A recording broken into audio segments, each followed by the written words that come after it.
with live facial recognition, I think this is one of the most disproportionate and extreme surveillance technologies we've ever seen in Britain, certainly as an overt capability. It's already the case that without any parliamentary involvement and in near enough total absence of a regulatory regime, tens of millions of Britons have already been subjected to facial recognition scans and won't even know about it. That seems to be a wholly unacceptable position. And there are lots of people who have been wrongly stopped by the police and in some cases had some quite traumatic incidences as a result. To judge proportionality, you would have to look at what the police have gained by doing that. Well, the Metropolitan Police, who I've followed most closely, have achieved 11 positive matches in 4 or 5 years now of operation.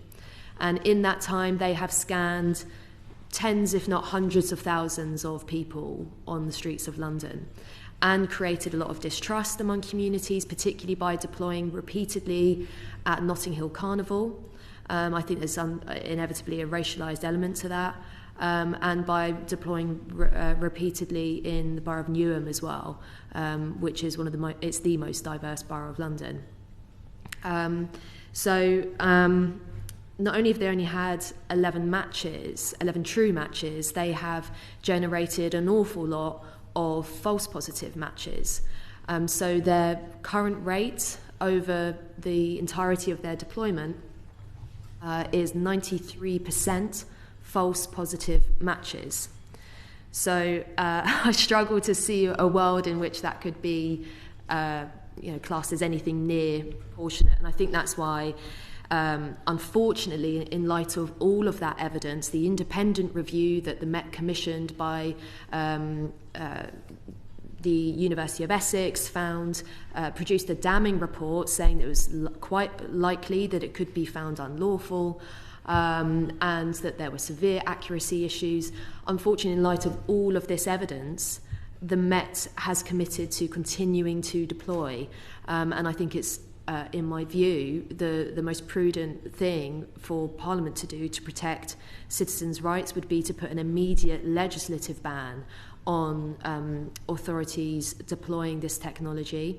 Even if there are people who believe that it could have a future, I don't, but I think the case would need to be made and some of those issues would need to be worked through, particularly the demographic accuracy biases as well, which are well documented internationally and even in the Metropolitan Police's own evaluation of their technology using their own police officers. They found that there was a statistically significant issue with facial matching and sex. Women were statistically less likely to have a true positive match with the technology. In terms of retrospective facial recognition, this is in a complete lacuna of regulation and safeguards yet again. So in terms of proportionality, it seems to be at the moment basically up to officers how they use it. Really serious rights are engaged, of course. It could be the right to a fair trial, the right to privacy.